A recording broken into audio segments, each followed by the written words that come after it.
Rick Sanchez might be the smartest man in the universe, but he's also hands down the worst grandfather in the multiverse. We're talking about a guy who treats his grandson's well-being like a minor inconvenience, and Morty's life like a science experiment he's constantly tweaking. While most grandpas give you cookies and life advice, Rick gives Morty trauma, existential crises, and a front row seat to the collapse of his own sanity. You're a perfect impenetrable suit of human armor, Morty, because you're as dumb as I am smart. Today we're counting down the most brutal, most devastating, most holy crap moments when Rick didn't just put Morty in danger, he completely obliterated Morty's chances at a normal, healthy existence. These aren't just dangerous adventures gone wrong, these are calculated acts of psychological warfare disguised as family bonding time. Fair warning, after watching this, you might start to think that having an abusive grandfather who's also an interdimensional criminal is actually worse than having no grandfather at all. Rick has mastered the art of destroying lives with scientific precision, and poor Morty has been his primary test subject since day one. So buckle up, because we're about to witness some truly legendary levels of grandfather-induced psychological damage. The love potion disaster. Let's start with the granddaddy of all Rick-induced life destruction from season 1, episode 6, Rick Potion number 9. Could you make some sort of chemical thing happen inside of Jessica's mind? You know, so where she falls in love with me and all that sort of thing?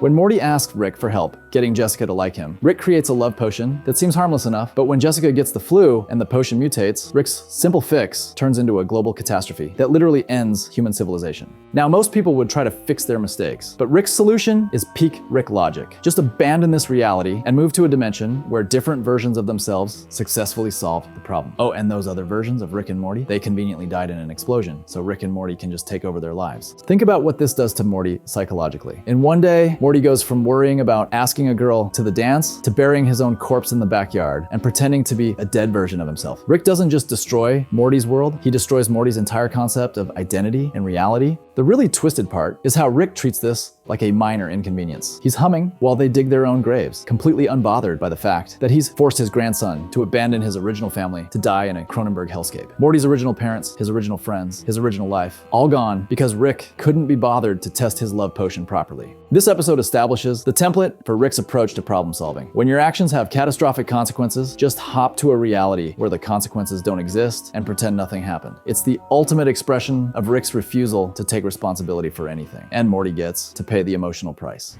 The Vat of Acid manipulation. Season 4, Episode 8, the Vat of Acid episode, shows Rick at his most petty and manipulative when he gives Morty a save point device, then systematically destroys everything Morty cares about, just to prove that Rick's plans are always superior. When Morty questions whether Rick's jump into a vat of acid escape plan would actually work, Rick decides to teach Morty a lesson about questioning his authority. Rick gives Morty a device that can create save points in his life, allowing Morty to reset reality whenever things go wrong. At first, Morty uses the device for harmless fun, redoing conversations, trying different approaches to problems, living consequence-free. But then Morty falls in love with a girl named Jessica during one of his save point adventures, and Rick decides to show Morty the real consequences of relying on reset buttons. Here's where Rick reveals his true cruelty. He removes the save point functionality without telling Morty, then tricks Morty into believing he's reset his life when he actually hasn't. Morty confesses to his family that he's from an alternate reality and that he's been manipulating their lives, completely destroying his relationships based on Rick's lie. When Morty finally discovers that Rick has been manipulating him the entire time, Rick's response is basically, "I told you so." Rick put Morty through elaborate psychological torture, destroyed his relationship with his family, and eliminated Morty's chance at a normal romantic relationship, all to win an argument about whether his acid vat plan was any good. The episode ends with Morty being completely isolated from his family and having learned that he can't trust his own perceptions of reality when Rick is involved. It's psychological warfare disguised as a teaching moment. The interdimensional TV depression. Season 1, Episode 8, Rick's Minutes, might seem like a fun episode about interdimensional cable, but it's actually one of Rick's most devastating attacks on Morty's sense of self-worth and belonging. When the family is watching interdimensional TV, they discover alternate realities where their lives went differently. Jerry and Beth see a reality where they never got married and had more successful careers, while Summer discovers she was an unplanned pregnancy who derailed her parents' original life plans. While Summer has a breakdown about her accidental existence, Morty, and your sister found out she was an unwanted pregnancy. Rick gives Morty what appears to be a supportive speech about how everyone's existence is essentially meaningless in an infinite multiverse. But Rick's comfort is actually a masterclass in nihilistic manipulation that destroys Morty's ability to find meaning in anything. Rick doesn't just tell Morty that his problems don't matter, he explains that Morty himself doesn't matter, that none of their adventures matter, and that the only reasonable response to infinite meaninglessness is to just not think about it. It's existential therapy delivered by someone who's actively trying to break his patient's spirit. That out there? That's my grave. And every morning, Summer, I eat breakfast 20 yards away from my own rotting corpse. The really insidious part is how Rick frames this nihilistic worldview as wisdom and maturity. He's not just destroying Morty's optimism, he's convincing Morty that optimism itself is childish and naive. Rick turns Morty's natural human desire for meaning and purpose into something embarrassing that Morty should grow out of. By the end of the episode, Morty has internalized Rick's nihilistic philosophy so completely that he's able to comfort Summer using the same meaningless universe logic that Rick used on him. Rick hasn't just damaged Morty, he's turned Morty into a carrier for his toxic worldview. The Morty Decoy Slaughter, Season 5, Episode 2, Mortyplicity, reveals one of Rick's most horrifying long-term projects. You made clones of us? Decoys, Morty, very different. Rick has been creating decoy families as a security measure, and most of them end up getting brutally murdered in wars between different decoy factions. The episode shows us multiple versions of the Smith family that Rick created to confuse his enemies, but the decoys developed sentience and started creating their own decoys. Eventually, different decoy families start hunting each other, leading to a massive war where dozens of Morty decoys get killed in increasingly violent ways. Now, the show tries to play this for laughs, but think about what this means from our Morty's perspective. Rick has been creating copies of Morty without telling him, and most of those copies have died horrible deaths in wars that Rick's paranoia started. Our Morty has to live with the knowledge that there are dozens of dead versions of himself who died because Rick was too paranoid to trust normal security measures. But it gets worse. Throughout the episode, we're not sure which family is the real one, meaning our Morty spends the entire adventure wondering if he's actually a decoy who's about to be killed by other versions of himself. Rick has created a situation where Morty can't even be sure of his own existence or whether his life has any value beyond being Rick's security system. The episode ends with the revelation that the family we've been following might not be the original family at all, which means everything Morty thinks he knows about his identity and relationships could be based on false memories implanted by Rick. Rick hasn't just endangered Morty's life, he's made Morty question whether his life is real at all. The toxic relationship split. Season 3, Episode 6, Rest and Reclaxation, shows Rick at his most psychologically damaging when he uses a detox machine to split himself and Morty into healthy and toxic versions, then abandons toxic Morty to suffer alone. After a particularly traumatic adventure, Rick and Morty use an alien detox spa to remove their negative traits. This creates healthy Rick and healthy Morty, who are more confident and successful, and toxic Rick and toxic Morty, who contain all their anxiety, self-doubt, and emotional damage. Healthy Morty thrives without his toxic traits. He becomes popular, confident, and successful with girls. But toxic Morty is left as a concentrated version of all of Morty's worst fears and insecurities, trapped in a reality where he's been literally defined as the bad parts of himself. The real cruelty comes when Rick decides that being healthy means abandoning their toxic halves forever. Rick is willing to let toxic Morty die or suffer indefinitely rather than reintegrate with the parts of himself that Rick finds inconvenient. Rick treats toxic Morty like he's disposable, even though toxic Morty is still essentially Morty. When healthy Rick and Morty finally realize they need their toxic traits to function properly, they reintegrate by force. But the episode makes it clear that Rick was perfectly willing to abandon toxic Morty permanently if it meant maintaining his improved version of Morty. The psychological message is clear. Rick considers parts of Morty's personality to be so undesirable that they should be eliminated entirely. Rick doesn't just want to change Morty, he wants to delete the parts of Morty that he finds annoying, even if those traits are essential to Morty's identity.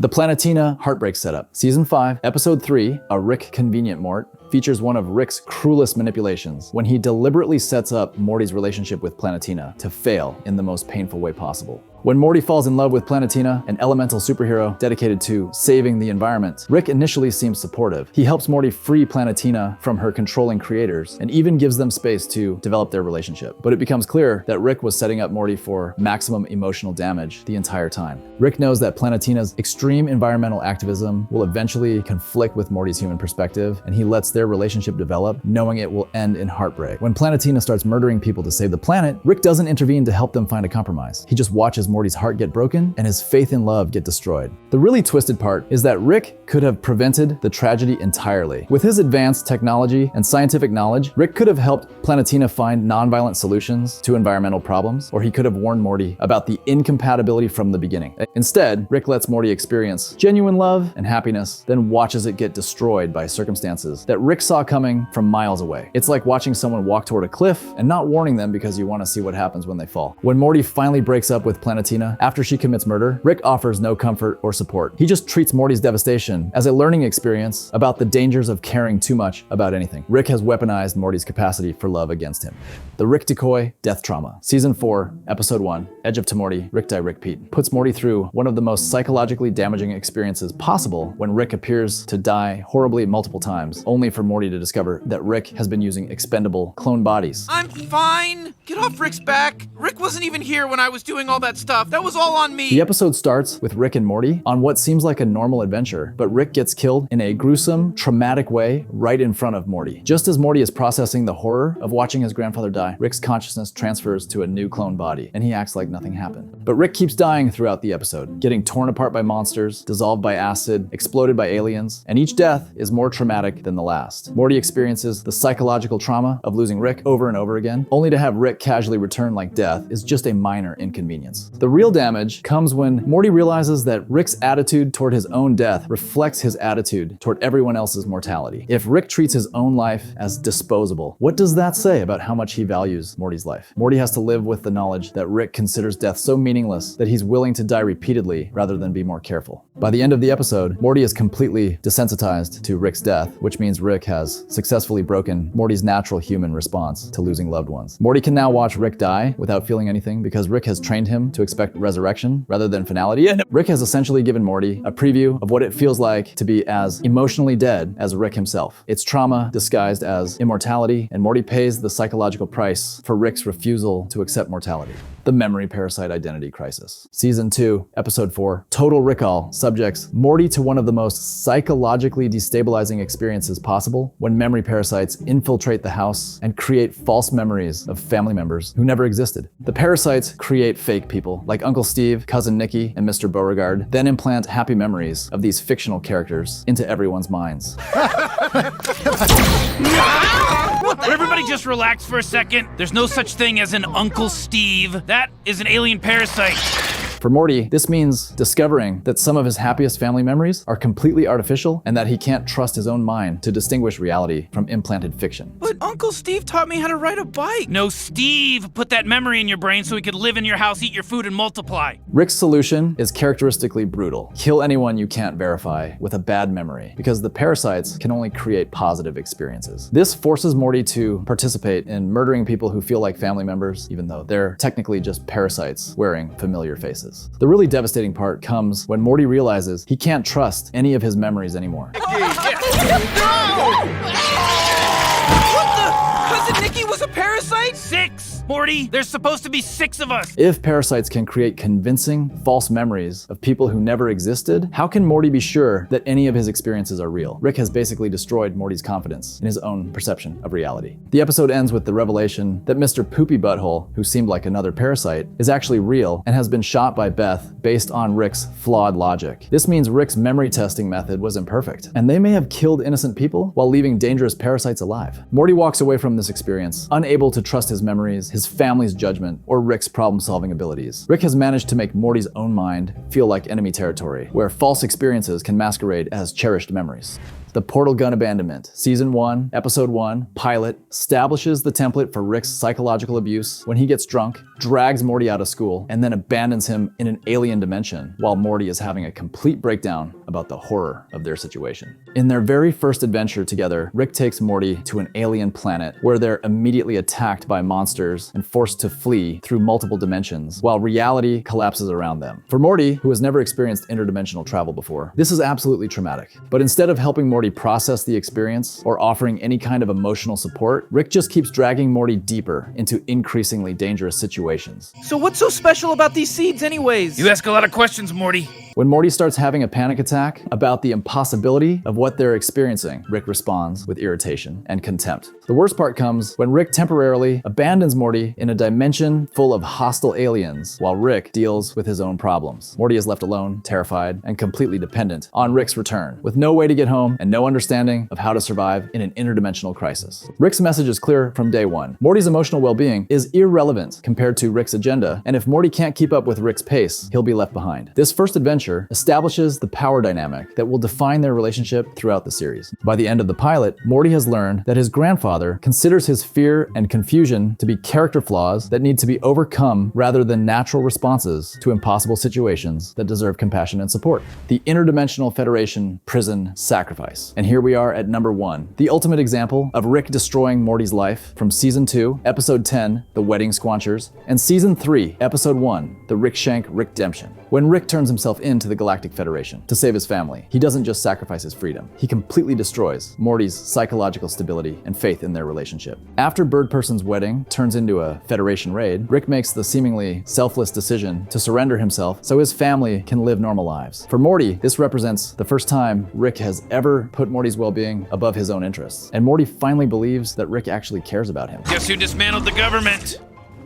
Please don't leave me again. I never will, baby. I was right, he turned himself in on purpose. It was all part of his plan. But then, Rick escapes from Federation prison, destroys both the Federation and the Citadel of Ricks, and reveals that his entire imprisonment was just an elaborate scheme to eliminate his enemies and get rid of Jerry. Your mom wouldn't have accepted me if I came home without you and your sister, so now you know the real reason I rescued you. I just took over the family, Morty. Rick's apparent sacrifice was actually just another manipulation designed to achieve his long-term goals. The devastating revelation comes when Rick explains that he only cares about Morty as a companion for adventures, not as a grandson worthy of love and protection. Rick explicitly tells Morty that their relationship is purely functional. Morty's brainwaves hide Rick from other Ricks, making Morty useful but not valuable as a person. This moment destroys everything Morty thought he knew about their relationship. Rick's heroic sacrifice becomes just another example of Rick's manipulation, and Morty's brief hope that Rick actually loved him gets crushed under the weight of Rick's admission that Morty is just a tool. Rick doesn't just break Morty's heart, he breaks Morty's ability to believe in the possibility of genuine affection from authority figures. Every future moment of apparent warmth or care from Rick will be filtered through Morty's knowledge that Rick considers him expendable. And there you have it. 10 times, Rick Sanchez proved that having the smartest grandfather in the universe is actually the worst possible family situation imaginable. These moments show that Rick's genius isn't just used for scientific advancement, it's weaponized for psychological destruction on a scale that would make professional torturers jealous. What makes Rick's treatment of Morty so devastating isn't just the individual incidents of abuse. It's the systematic way Rick has destroyed Morty's to trust reality, relationships, and his own perceptions. Rick has turned Morty into a person who can't believe in love, can't trust his memories, and can't find meaning in existence. The really tragic part is that Morty keeps coming back for more, partly because he's been conditioned to accept Rick's treatment as normal, and partly because the adventures really are incredible when they're not destroying his sanity. Rick has created the perfect victim, someone who's too damaged to leave, but too attached to the excitement to want to. But here's what's truly messed up. Rick probably thinks he's helping Morty by preparing him for the harsh realities of an infinite multiverse where nothing matters and everyone dies. In Rick's twisted worldview, destroying Morty's capacity for hope and trust is actually a form of education that will help Morty survive in a meaningless universe. The show works because it's simultaneously hilarious and horrifying. We laugh at Rick's antics while recognizing that he's essentially running a master class in how to psychologically destroy a child through scientific precision and emotional manipulation. What do you think? Did I miss any particularly brutal examples of Rick ruining Morty's life? Should I rank the times other characters have damaged Morty psychologically? Let me know in the comments. Hit that subscribe button for more Rick and Morty breakdowns. And remember, somewhere in the multiverse, there's a version of Morty who has a normal, loving grandfather. Unfortunately, we're not watching that version's show. Wubba lubba, dub dub indeed.